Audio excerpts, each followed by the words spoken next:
Assalamualaikum Bang Iksanuddin Nursi. Waalaikumsalam warahmatullahi wabarakatuh. Bagaimana Alhamdulillah. kabar, Ihsan Alhamdulillah, Khalif? barokah kabar terus ya. Alhamdulillah berkah. Kita sehat. Kalau di kawasan sini mendung, mendung, betul. jadi Ya. nggak cerah. Ya, Jadi itu ada ya. kesedihan mendalam rupanya ini. Nampaknya begitu ya, karena ada Karena kesenjangan ada masyarakat mungkin. Ya. keputusan yang nggak jelas. Jadi apa ya? Pak Anwar Abbas ini di dalam forum MUI yang mengusung tentang ekonomi umat ya, itu Pak Jokowi datang. Nampaknya kebetulan ini kata Pak Anwar.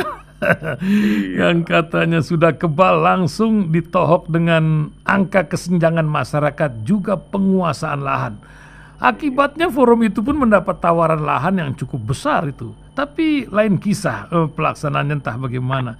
Emang kesenjangan ini sudah sedemikian kah? Nampaknya data nggak begitu-begitu ini banget ya. Tapi bagaimana Bang? Kesenjangan macam mana yang terjadi sekarang ini? Apa juga penguasaan lahan atau gini sudah mengkhawatirkan kah?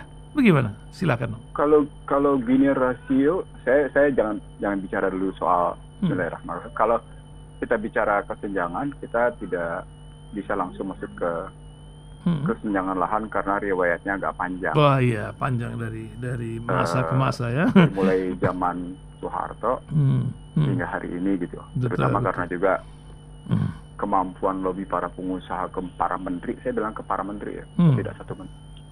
Itu luar biasa gitu. Wah, luar biasa. Nah, kita bicara dulu ke Gini rasio.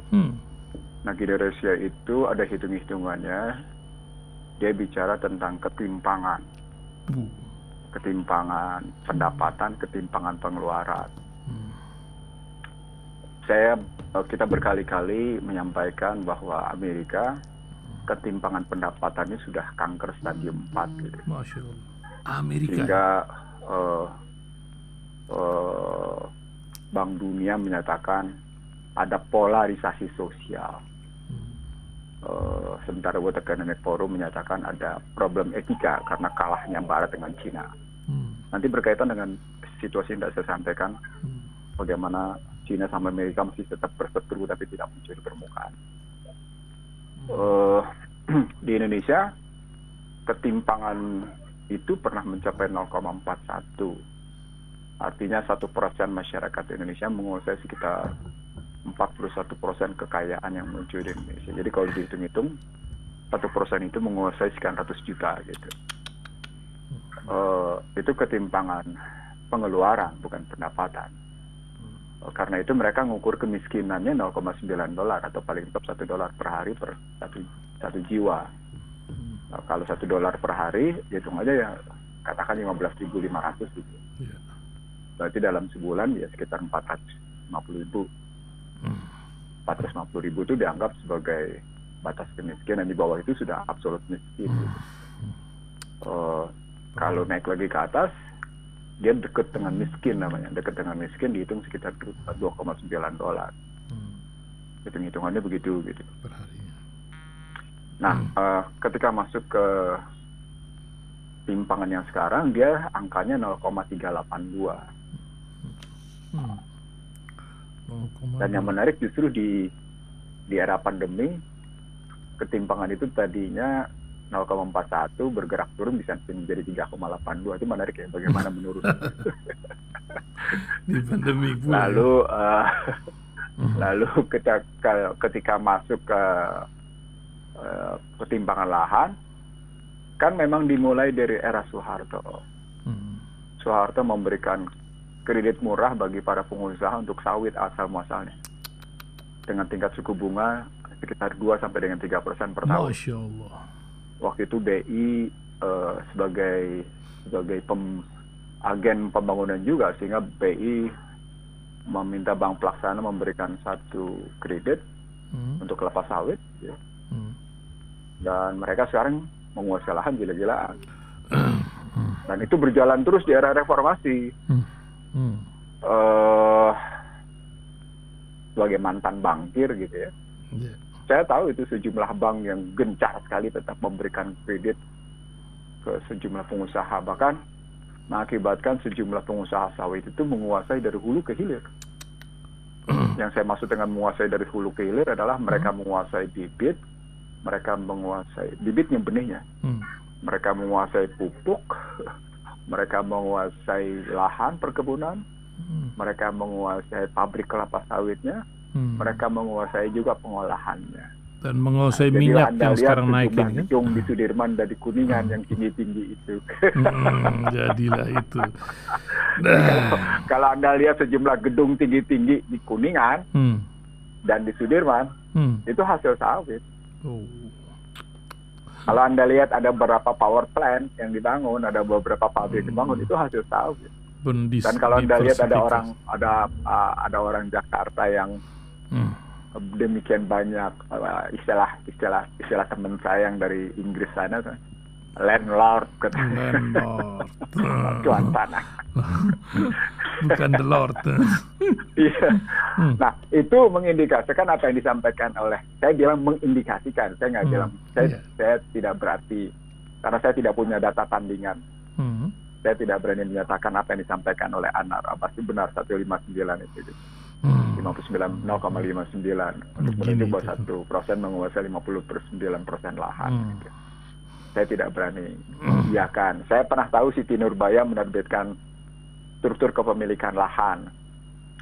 Tapi kan Siti Nurbaya bicaranya soal lahan hutan. Mestinya kan datanya ada di pertanian. Dulu kan pertanian sama kehutanan jadi satu ya. Iya, betul. Khususnya untuk misalnya bukan pertanian, perkebunan dulu. Perkebunan dan kehutanan. Itu karena memang tadi lahan-lahan perkebunan itu asalnya dari kehutanan, itu daerah Soeharto dulu. Nah, ketika Anwar Abbas mengkritik lalu hasilnya adalah tawaran lahan, itu kan praktek politik kooptasi namanya. Itulah praktek politik kooptasi. Anda berhentilah mengkritiknya, saya kasih gitu. Sama seperti kalau Anda nggak bisa saya kritik, ya kriminalisasi seperti biasa prakteknya jadi. Gitu. Saya bicara cuma kenyataannya begitu. Ada begitu. Kalau Anda tidak bisa dikooptasi, ya siap-siap Anda masuk dalam upaya pencarian kesalahan, dicari-cari di kesalahan. Gitu. Nah, itu yang membuat indeks demokrasi itu di Indonesia terus menurun.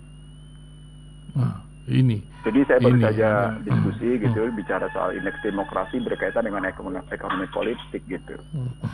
Nah, ketika model kebijakan ekonomi politiknya adalah kooptasi terhadap pihak-pihak tertentu, dan pihak-pihak tertentu yang sudah di dalam juga kemudian mendapat kue, hasilnya memang kesenjangan. Karena tidak seluruh masyarakat punya akses kekuasaan kan. Nah, logikanya adalah tidak seluruh masyarakat yang besar itu tidak punya akses pada kekuasaan. Nah, mereka yang tidak punya akses kekuasaan tidak dapat kue. Karena tidak dapat kue ekonomi baik pada sumber daya, cabang produksi maupun distribusi, ya udah, mereka korban ketimpangan gitu logika ekonominya. Logika ekonomi politiknya adalah karena masyarakat, sebagian besar masyarakat kesulitan mendapatkan akses kekuasaan, yang mereka adalah sisa-sisa termarginalkan kalau pakai bahasa akademiknya. Dia menjadi bagian dari ketimpangan itu tadi. Itu logika ekonomi politiknya begitu. Ini Bang Ihsanuddin Nursi ya, ini juga data hutang ini saya juga jadi bingung ini. Kalau diikutin macam begini polanya ya, pola hutang sekarang udah 6.523 triliun. 6717. Udah naik lagi ya. Katanya sebentar lagi akan mencapai 10.000, bahkan saya dibilang enggak, bisa 18.000 ini Alkisah. Bahkan bisa 85% dari PDB. Ini yang 1% itu bagaimana, yang banyak itu rakyat macam mana efek sampingnya ini ke dalam perekonomian. Sudah pasti 973 T akan bertambah lagi di 2022. Ini urusan hutang yang terus bertambah. Tapi Pak Ibu Menteri Keuangan bilang lebih parah lagi banyak dari negara lain, atau macam mana Bang? Lihat rumput sebelah tuh bagaimana? Karena kalau Sri Mulyani kan menggunakan ukuran seperti kata tuannya. Dan itu kan dituang dalam undang-undang. Undang-undang 17 2003. Kemarin saya webinar dengan BPK. Salah satu pembicaraan kita memang soal utang, karena saya pernah mengkritik instansi-instansi pemerintah yang punya otoritas untuk melihat utang itu tidak melakukan kajian dari aspek ekonomi politik. Mereka hanya melihat kajian utang dalam kajian tujuan, tapi tidak melihat dalam aspek ekonomi politik. Yang saya maksud dengan aspek ekonomi politik itu pendekatannya multistruktural. Jadi apa kaitannya dengan misi pembangunan, apa kaitannya dengan kata pembukaan, kenapa diperlukan utang, pengalokasiannya kayak gimana, outputnya kayak apa, outputnya dibalikin dulu ke pengalokasian dan tujuan, lalu ada outcomes-nya kayak gimana terhadap misi pembangunan, multiplier efeknya kayak gimana terhadap kata pembukaan. Itu kan pendekatan sistemik struktural. Nah itu pernah saya kritik BPK, saya pernah kritik Komisi 11 gitu ya. Saya pernah kritik BI, saya pernah kritik Kementerian Keuangan. Menteri Keuangan tentu bersandar pada 17/2003 Undang-Undang Keuangan Negara yang menyatakan defisit APBN itu cuma 3% terhadap PDB. Lalu kemudian dalam Perpu 1 2021 yang berubah menjadi Undang-Undang 22 2021 diperkenankan sampai dengan 6% gitu ya. Lalu kalau utang terhadap PDB dibikin batasan 60%. Jadi utang terhadap PDB boleh deh sampai 60%. Nah, saya pernah menyampaikan juga di hadapan teman-teman media. Jadi saya ngomong 2015, bukan ngomong sekarang. Di hadapan para wartawan yang ya kebetulan kan wartawan berganti-ganti. Ya. Dan itu bukan 1-2 wartawannya. Saya kira lebih dari 50 orang karena diskusinya di media center DPR. Saya bilang ini bukti ketidakkonsistenan Bank Dunia, dan kalau menggunakan referensi mereka yang kritis terhadap utang, Indonesia sedang menuju lampu merah. Situasinya sudah lampu kuning nih. Kenapa? Karena Bank Dunia pernah menyatakan batasan utang terhadap PDB adalah 30%, sampai sekarang berubah jadi 60%. Itu yang saya bilang Bank Dunia tidak konsisten. Kenapa 30%? Ya sama seperti seseorang yang mau ngutang ke bank, kan dilihat pendapatan Anda berapa, 1 juta. Ya Anda nggak boleh membayar cicilan lebih dari 30%, kan gitu kan? Yeah, betul. Itu ukurannya kan sederhananya gitu. Jadi 700 1 juta mencicil ke banknya baik bunga maupun pokok boleh lebih dari 333.000 gitu. Nggak boleh lebih tuh gitu. Nah, Bank Dunia pernah bersikap, dan itu kemudian kan diaplikasikan oleh perbankan sekarang. Walaupun pada kredit motor nggak ada urusan, yang penting lo punya duit 500.000, lo ambil ini motor. Lo nggak bisa bayar, lo ambil motor. Nggak penting mereka gitu. Itulah pola rentenir, itulah pola debt collector. Makanya gitu. Jalannya motor lain di Indonesia sama tempat lain. Iya, melayang-layang nggak karu-karuan. Itu karena mereka tidak peduli dengan itu, sudahlah riba terus pakai modal kayak gitu. Nah Indonesia sebenarnya terperangkap seperti itu, sehingga bangsa ini terus berjalan secara semboyongan. Bangsa dan negara ini berjalan secara dan kan kalimatnya jelas sekali. Kalau riba berarti engkau sedang memerangi Allah dan Rasulnya. Kan gitu. Jadi kalau kita ambil konstruksi angka 6717 ditambah lagi dengan 973 gitu ya. Jadi sekitar 8.000 gitu. 8.000 mendekati 8.000 2022 dan nanti 2024 dianggap akan sampai 10.000. Ya kalau pakai indikator Undang-Undang Keuangan Negara 17/2003 itu nggak masalah. Itulah saya memasalahkan itu ke beberapa instansi. Yuk kita bongkar yuk, saya bilang. Karena ini dampak dari utang ini adalah salah satunya crowding out effect, surplus ekonomi nasional ditarik keluar. Apa indikator yang paling konkret untuk itu? Lihat aja yang namanya defisit anggaran. Defisit anggaran kan akan terus-menerus terjadi. Keseimbangan primer terus terjadi. Itu artinya surplus ekonomi nasional ditarik keluar. Gitu ngelihatnya. Belum lagi kalau pakai indikator tentang apa sih yang menghasilkan dolar kita. Yang menghasilkan dolar kan cuma bahan mentah. Ya berarti ekonomi terjajah. Berarti berlipat-lipat gitu kesalahan. Sudah tidak beres dalam persoalan utang. Bayarannya pakai ekonomi terjajah karena kita ekspor dalam bahan mentah. Tambah lagi problematiknya. Gini ya. Rakyat kecil yang di uber pajaknya. Sementara rakyat besar, orang-orang gede gitu. Pajaknya dianggap aman-aman aja. Itu kan kelihatan. Sampai akhirnya pendidikan dipajaki, kesehatan dipajaki, UMKM kena pajak. Terus itu kan semuanya modal eksploitasi atas hasil masyarakat. Itu yang crowding out effect. surplus ekonomi nasional yang terjadi dari seluruh lapisan masyarakat, terutama lapisan masyarakat di bawah, diangkat ke atas. Nah, kita ingat kemarin bagaimana penghapusan PPNBM pada mobil. Kan yang menikmati orang atas, bukan masyarakat bawah. Yang saya bilang menikmati adalah Jepang, gitu. Karena Jepang berhasil memasarkan produknya di Indonesia. Dampaknya ada pada pekerja Indonesia dikit, ada, tapi efek menetes. Gitu. Masya Allah. Begitu juga ketika jual rumah 2 miliar, sama kan? Siapa yang menikmati? Ya itu udah lewat semuanya begitu. Lagi-lagi logikanya soal utang itu penghasil dolarnya itu minim gitu. Sementara kita tetap membutuhkan dolar yang demikian luar biasa ketika kita punya ketergantungan pada impor energi dan pangan.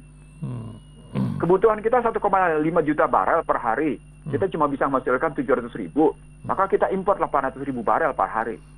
Berapa dolar tuh kita butuh tuh? Belanja itu. Lalu terjadi persaingan di SPBU. Anda bisa lihat bagaimana SPBU X, SPBU Y berhadapan dengan Pertamina. Pertamina karena berhadapan dengan ekonomi politik maka tidak berani naikin. Sementara yang ini udah naikin. Wah, itu kan keras sekali pertarungannya. Padahal undang-undang migas ini sudah digugat berkali-kali. Tapi karena di era SBY BPH menjadi SKK, dimanipulasi demikian rupa dalam rangka liberalisasi sektor migas. Ini terus terang saya karena saya saksi ahli dalam menggugat undang-undang migas. Zaman SBY ya emosi saya agak naik gitu ya. Dan saya ngebayangin ini kan kesalahan pasal 31, kesalahan dalam memahami pasal 31, pasal 33 ya 1, 2 dan 3. Sampai akhirnya sektor migas begitu. Begitu juga pangan sama. Ya impor beras menurun, tapi lihat dong impor gandum kayak gimana.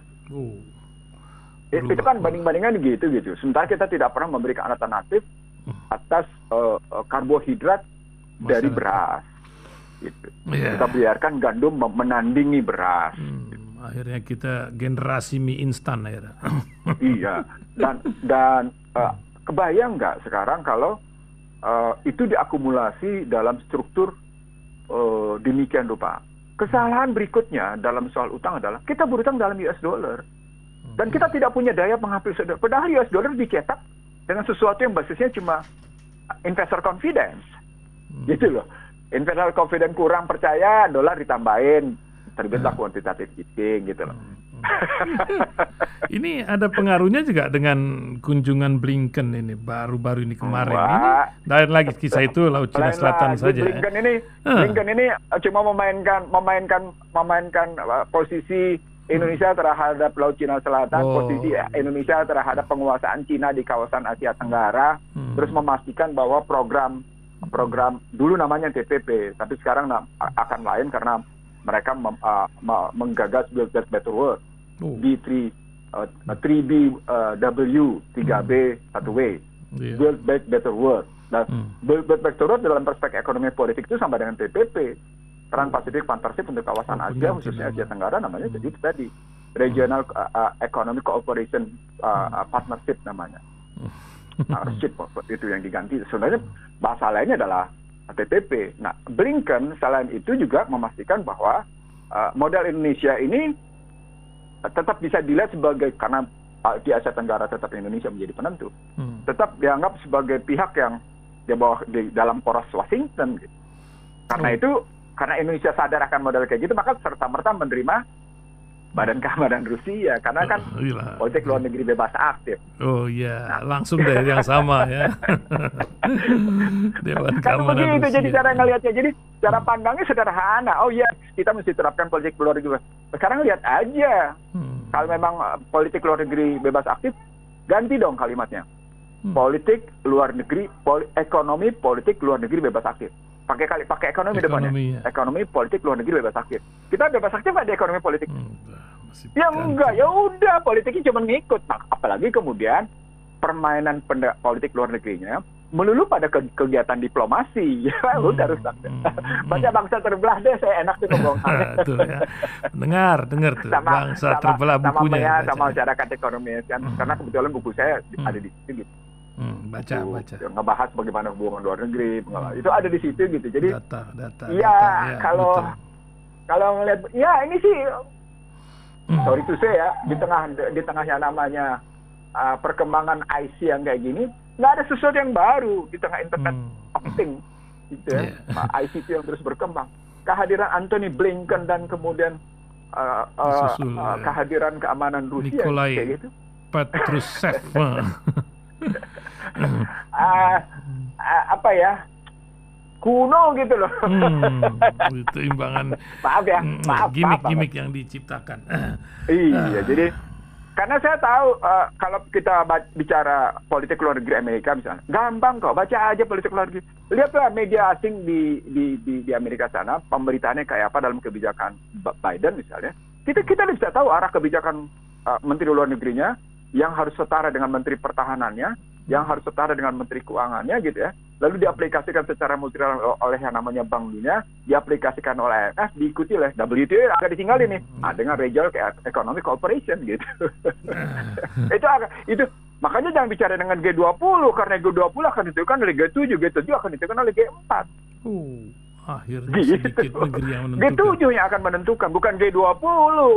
G20 itu cuma istilahnya panggung sandiwara dalam perspektif lobby gitu.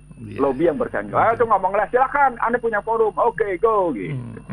Tapi kata kuncinya G7. G7 akan diaplikasikan oleh OECD, OECD akan koordinasi dengan Bank Dunia akan bicara dengan IMF, lalu kuncinya adalah dalam rangka mata uang bermain dengan G4.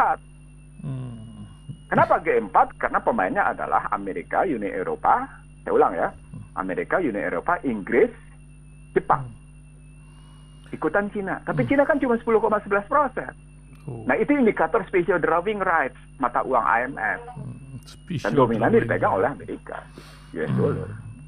Itu cara ngelihat pandangnya. Jadi kita makin paham bahwa sesungguhnya globalisasi dalam perspektif Barat, karena itu disebut oleh Joseph Nye dari Harvard, bahwa globalisasi itu adalah westernisasi, bahwa globalisasi itu adalah Amerikanisasi kalau kata Henry Kissinger. Nah kalau begitu sesungguhnya sedang berjalan proses itu dengan lebih canggih. Di Indonesia dipahami dalam perspektif yang tetap istilah saya kuno gitu. Lo konservatif banget sih, nggak bisa ngelihat sesuatu yang jauh lebih maju ke depan.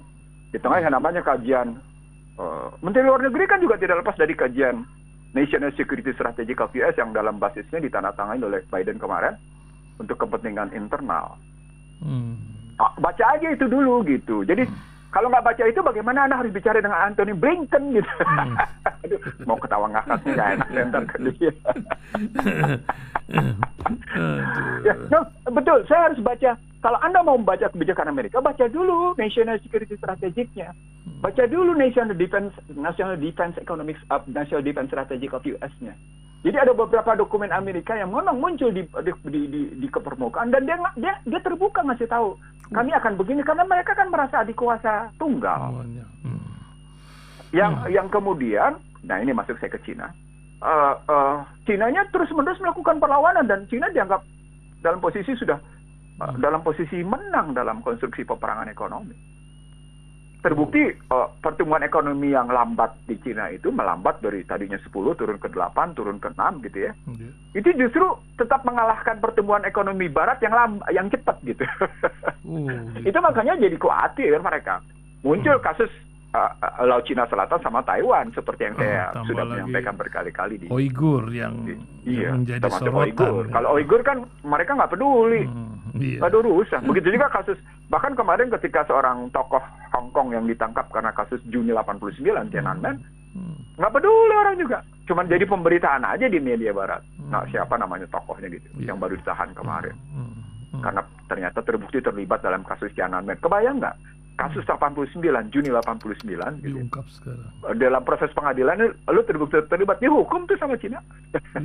Di Hong Kong. Dia tokoh media Hong Kong. Betul. Artinya Cina betul-betul konsisten pada national interest-nya. Indonesia konsisten nggak sama national interest-nya? Nampaknya di sini demokrasi lagi dipertanyakan. Katanya ini ada yang beredar nih partai krasi. Bahkan para penggawa, para raja-raja kerajaan pun lagi pada uring-uringan ini. Ini kalau kata partai krasi ini bukan demokrasi lagi ya. Gimana ini Bang? Ada tulisan Chris Kamori ini. Iya, jadi gimana saya ingat ketika buku Bangsa Terbelah baru terbit, saya bicara hampir di hadapan hampir sekitar 200 sampai 300 para sultan dan raja se-Indonesia. Yang tidak hadir cuma Hamengkubuwono sama Solo yang tidak hadir. 3 kalau saya, satu lagi apa gitu saya lupa. Selebihnya seluruh Indonesia hadir. Saya bercerita tentang bangsa terbelah begitu. Wah, itu di situ sesungguhnya sudah muncul, kebayangkan itu awal 2019 gitu ya. Belum sibuk-sibuk kampanye itu, karena saya nerbitin bukunya kan di bulan Maret. Saya bawa itu dan saya sampaikan buku itu, saya bawa aja 200 buku gitu, dan itu kurang. Saya bawa 200, dan seluruh sultan dan raja itu hadir di situ. Di situ sudah muncul kerisauan yang amat sangat, baik dari kawasan Sumatera, dari kawasan Sulawesi, dari kawasan Kalimantan, gitu ya, dari kawasan Maluku, dari kawasan NTB, dari Halmahera, itu muncul semua, dan ada kemarahan gitu pada saat itu gitu. Yang saya catat, ini saya tidak bicara pengetahuan, saya bicara pengalaman ya. Ada kemarahan pada mereka ketika mereka melihat ada situasi yang aneh dalam model ekonomi politik yang dibangun di era sekarang. Gitu. Nah, situasi yang muncul sekarang seperti kemarahan terhadap partai politik, itu kan produk dari kesadaran bahwa Undang-Undang Dasar 45 yang diamandemen menjadi Undang-Undang Dasar 2002 telah membajak yang namanya kedaulatan rakyat. Sehingga representasi mereka nggak ada lagi gitu.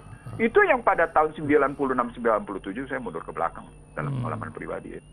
Saya pernah menggagas pentingnya pemahaman tentang utusan golongan yang kemudian dihapuskan dalam Undang-Undang Dasar Amandemen. Pentingnya rumusan dengan tegas siapa utusan daerah. Ya waktu itu saya ingat siapa lawan bicara saya gitu ya di perumusan untuk masuk ke GBHN gitu. Karena itu kan rancangan GBHN untuk memberi pemahaman bagaimana memberi makna pada MPR adalah penjelmaan rakyat yang komponennya adalah DPR, utusan daerah, dan utusan golongan.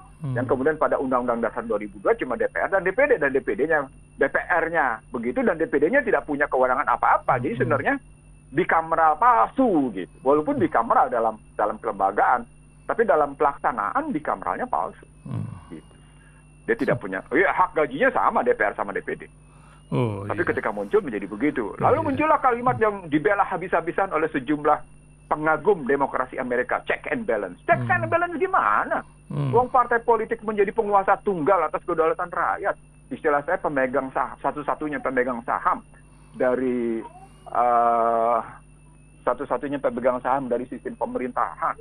Yang masuklah partai itu kemana-mana, muncullah partai kerasi. Dan partai kerasi itulah yang akhirnya mengacaukan makna kedaulatan, karena kalau pakai konsep lama, SPOK-nya jelas, SPOK itu subjek, predikat, objek, keterangan gitu ya. Ini enggak objek ke objek. Apa itu kedaulatan? Ya, kedaulatan itu ya demokrasi. Siapa yang ngejalanin Undang-Undang Dasar katanya? Loh, objek ke objek ke kedaulatan data itu objek loh. Karena bicara tentang kekuasaan tertinggi gitu. Kata kerja dia kan. Kan ada yang ngerjain mestinya. Yang ngerjain mestinya subjek. Nah, subjeknya dibilang undang-undang. Kacau nggak tuh? Itu rujukan berpikirnya dari segi struktur bahasa aja udah salah. Itu karena pada tahun 2002 saya menulis di sebuah media nasional, reformasi berbuah krisis konstitusi. Nah, krisisnya itu sekarang baru dirasakan oleh orang. Ya, kebayangkan saya nulisnya itu 2002, sekarang 2021, 20 tahun lalu itu judulnya tadi reformasi berbuah krisis konstitusi, dan itu juga saya muat di buku saya di Selamat Datang di Negeri Amburadul gitu. Jadi artinya subhanallah, astagfirullah, saya sudah melihat itu jauh sebelumnya gitu. Cuma kalau orang baru sadar sekarang ya nggak apa-apa, bagus juga daripada nggak sama sekali. Dan sebenarnya Pak Menteri Pertahanan pernah mengingatkan tentang ini.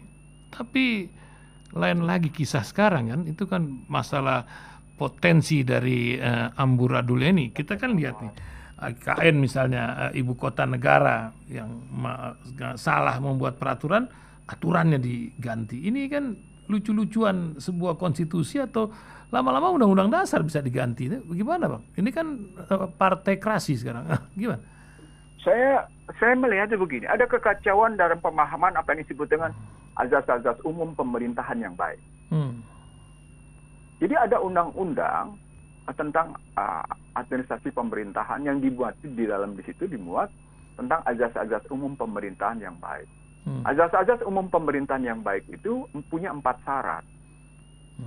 Syarat yang pertama adalah, gitu ya, boleh mengambil kebijakan diskresi itu artinya keleluasaan mengambil kebijakan, tapi tidak boleh bertentangan dengan nilai-nilai yang berkembang dan hidup yang berkembang di masyarakat, yang punya pijakan secara konstitusional. Itu pijakan pertama. Pijakan kedua, kebijakan diskresi atau keleluasaan mengambil keputusan itu tidak boleh bertentangan dengan ketentuan-ketentuan yang berlaku. Yang kedua. Yang ketiga, ya, keleluasaan mengambil kebijakan itu dalam rangka menyelesaikan persoalan. Jadi bukan memerangi persoalan atau cuma sekedar kehendak objektif. Jadi harus ada kajian konkret bahwa itu dalam rangka menjunjung tinggi kepentingan masyarakat yang lebih luas. Itu azas. Yang keempat, itu ketiga. Yang keempat, gitu ya, azas keleluasan mengambil keputusan itu boleh dilakukan sepanjang dia punya tujuan jangka panjang yang memberikan muatan positif bagi perkembangan ke depan. Jadi futuristiknya gitu, sikap futuristik ke depannya itu positif bukan negatif gitu. Kan artinya harus punya kajian mendalam kalau kayak gitu. Nah, ketika tekanannya pada ibu kota baru gitu. Ibu kota baru. Lalu sejumlah orang di Kalimantan juga baik kerajaan maupun masyarakat menolak. Bahkan kemarin ketika hujan besar, viral tentang kebanjiran yang dibangun. Lalu muncul soal kepentingan konglomerat yang beli tanah duluan. Lalu kemudian muncul pemasaran keluar bahwa terbuka investasi untuk membiayai pembangunan. Ini apa coba? Bahkan saya pernah menerima kajian dari aspek pertahanan bahwa itu tidak layak dari aspek pertahanan gitu ya. Jadi ada problematik dalam yang penting saya berkuasa. Itu yang saya sebut negara kekuasaan jadinya. Itu saya tulis 2016 loh, negara kekuasaan. Saya nggak nulis sekarang, Ihsan Talib. Bisa dilihat di media online, Ihsan Didi Nursi negara kekuasaan. Itu bisa kelihatan bahwa saya menulis itu kayak gitu. Lagi-lagi, Masya Allah, Subhanallah, ya, saya tidak bermaksud. Intuisi yang luar biasa, mantap. Jadi artinya gini, ketika kita jernih memandang persoalan gitu ya, bebas dari kepentingan pribadi, bebas dari kepentingan kelompok, atau bebas dari kepentingan partai, kita akan dengan mudah melihat sesuatu gitu. Karena yang kita junjung tinggi adalah public domain, yang kita junjung tinggi adalah apa yang disebut dengan national interest. Nah, kalau national interest itu kita junjung tinggi, maka dia memerlukan juga ilmu, memerlukan juga keterampilan. Itu makanya segala sesuatu harus diserahkan pada ahlinya. Dan jika tidak, tunggulah kehancurannya. Gitu. Ini sudah kepentingannya kelompok, tidak juga punya keahlian yang cukup, gitu ya. Lalu memaksakan diri dengan kondisi yang kayak gini sekarang, ya hasilnya begitu. Kerusakannya seperti saya bilang, ini kerusakan dari kerusakan nilai sampai kerusakan pemikiran sampai akhirnya timbul bencana alam. Wa idza qila lahum la tufsidu fil ardh qul inna nahnu muslihun. Coba tuh. Bukan ya Al-Baqarah tuh. Dalam perdebatan tentang fasada la tufsidu fil ardh. Gitu. Itu jadi yang disebut dengan la tufsidu fil ardh itu bukan sekedar tindakan, tapi juga dari pemikiran, dari nilai. Kamu jangan bikin kerusakan di muka bumi. Enggak kok, kami melakukan perbaikan, kamu melakukan sesuatu yang baik. Kul inna nahnu, kami melakukan yang baik. Itu dalam itu mana perdebatan antara fasada sama soleh itu. Itu dalam sekali itu. Nah, di Indonesia sesungguhnya yang mayoritas umat Islam ini harusnya paham bahwa tadi dampak dari problematik kebijakan yang kayak gitu ya, itu melahirkan kerusakan. Ya timbullah kasus banjir di NTB, di Mandalika sana, sampai akhirnya masyarakat membongkar jalan karena dianggap tidak punya AMDAL yang cukup. Timbul problematik banjir di tempat kawasan ibu kota baru karena tidak punya AMDAL yang cukup. Coba, itu apa artinya? Itu kan kerusakan. Semeru itu kan teguran. Harus kita pahami sebagai teguran. Dia bukan. Saya ingat betul pada periode SBY berkuasa. kalau ada bencana gitu ya, saya menyebutnya itu fenomena alam, itu gejala alam gitu. Ini apa ya, kecerdasan spiritualnya gimana ya gitu. Terkadang saya cuma ngedumel aja gitu, ini kecerdasan spiritualnya gimana ya gitu. Kan itu harus kita belajar gitu dari situasi bahwa seseorang itu tidak cuma sekedar punya kecerdasan emosional dan intelektual, dia harus juga punya kecerdasan spiritual. Yang disebut dengan kecerdasan spiritual adalah satu kemampuan pemahaman dan kemampuan menarik relasi antara diri dengan alam sekitar, baik alam dalam pengertian lingkungan maupun lingkungan sosial. Itu kan kita harus mampu menarik diri di situ gitu. Memposisikan diri kita secara wasatan dan secara mizan sehingga timbul rasa keadilan. Ini ngomongnya dalam. Tapi ya sebentar lagi nih ya, 3 menit lagi kita tutup. Kita Bang, ini ya, apa literasi tentang hidup ini sementara, bahwa kita tuh harus bawa sebuah kebanggaan ketika kita menghadap Rasulullah di yaumil akhir, ini nampaknya kurang tertancap di dalam sebagian jiwa-jiwa pemimpin kita, atau pemimpin di lingkungan rumah kah, atau di mana gitu. Apa yang Bang Ihsanuddin Nursi bisa ingatkan sehingga kita tuh termasuk ya ini ya, Omikron apa nih, virus nih ada baiknya juga, orang jadi ingat mati kan. Ingat mati kan mestinya ingat sedekah, ingat apa, ibadah. Apakah ini nggak cukup untuk menjadi pengingat kita yang hari-hari teman kita banyak meninggalkan kita pagi hari ini dan tiap harinya? Gimana Bang? Pertama soal kecerdasan hidup ya. Kalau pakai hadis kan, siapa orang yang cerdas? Orang yang selalu mengingat bahwa dia kehidupannya menuju kematian, dan karenanya mereka mempersiapkan diri dengan baik. Ya. Itu hadisnya begitu gitu. Nah sekarang kalau kita lihat dari situasi kekinian gitu, kenapa tadi pertanyaannya bagus sekali ketika tentang Muhammad sebagai pola anutan gitu. Jelas disebut sebagai uswatun hasanah. Nah kalau di pola uswatun hasanah, maka pertanyaan besarnya begini. Kita sejak Maulid kemarin hingga hari ini, kemarin di lingkungan saya juga baru dilaksanakan Maulid yang sesungguhnya meminta Ustadz Husain jadi penceramahnya gitu. Nah, pemahamannya kan mestinya dimulai dengan kenapa kata Muhammad diucapkan sedemikian rupa dalam Al-Quran, lalu dia muncul dalam syahadat. Asyhadu alla ilaha illallah wa asyhadu anna Muhammad Rasulullah. Pengertian wa asyhadu anna Muhammad Rasulullah, dia kan bukan cuma di sini soal pemahaman bahwa aku bersaksi. Jadi dia tidak kokoh gitu. Pengertian aku bersaksi tiada Tuhan melainkan Allah dan aku bersaksi Muhammad adalah Rasulullah. Kok bersaksi sih? Bersaksi kan pihak ketiga jadinya. Dia tidak melahirkan makna yang sesungguhnya pada pemahaman tentang syahadat. Nah, ketika pemahaman tentang syahadat itu kita kaji, kita akan menarik ke atas lagi. Begitu kita bongkar dulu deh pemahaman kita tentang iman. Makanya dalam beberapa kajian itu di Rasil dan di beberapa tempat saya tahu bermula dari pengertian iman yang benar gitu. Pengertian iman yang benar kan jelas al-imanu aqdun biqalbi iqrarun bilisan dan amal bil arkan. Saya menyederhanakan. Kalau pengertiannya aqdun biqalbi iqrarun bilisan amal bil arkan, itu berarti secara filsafat ilmu gitu ya, dia bicara tentang sikap dan pandangan hidup. Karena kata iman sifatnya adalah sikap dan pandangan hidup. Sikap tentang apa? Pandangan hidup tentang apa? Maka dilengkapi amantu billah. Artinya sikap dan pandangan hidup menurut ajaran Allah. Kalau menurut ajaran Allah, mana polanya? Muhammad uswatun hasanah. Dan ketika ditarik ke dalam ayat, dia ketemunya dengan asadun huban lillah. Konsepnya konsep cinta. Bukan konsep transaksional saja, al-adulukum minat tijarah gitu ya, itu kan konsep transaksi. Atau konsep takwa, konsep takut. Gitu.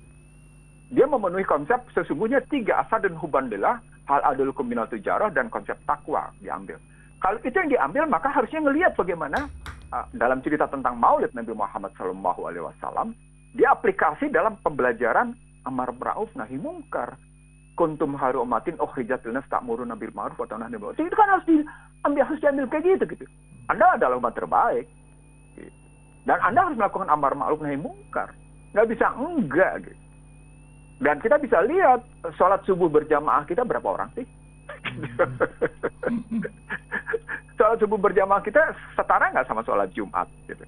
Dan sementara ini sholat Jumatnya menyelesaikan masalah nggak seperti perintah surat Jumaah mau rezekin kan enggak. Jadi artinya wajar juga kalau Barat akhirnya menyebut itu Islamnya Islam abangan. Nah, ketemu dia pendapatnya Daniel Rosid bahwa masyarakat di Indonesia sebenarnya masyarakat Islam abangan, bukan Islamnya sesungguhnya berbasis iman. Itu kata Daniel Rosid. Daniel Rosid tentu melihat kajian itu berdasarkan pendapat dari Clifford Gates dan kajian Rand Corporation gitu dalam pengklasifikasian tentang umat Islam. Nah, dari konstruksi seperti itu, ketika dia hajar dengan COVID, orang baru sadar belakangan, ternyata peraturan tentang 3M, 5M itu hanya berlaku bagi umat Islam. Kalau untuk umat lain enggak tuh. Gitu. Kok baru sadar sebelakangan sih? Kan saya menyebutnya sudah berkali-kali. Dirasil, inna sholati wa nusuki wa mahyaya wa mamati lillahi rabbil alamin. La syarikalah. Kalau sudah kata-kata rasalikalah, mestinya kita ambil wajah wajhiya lillahi fatras samawati.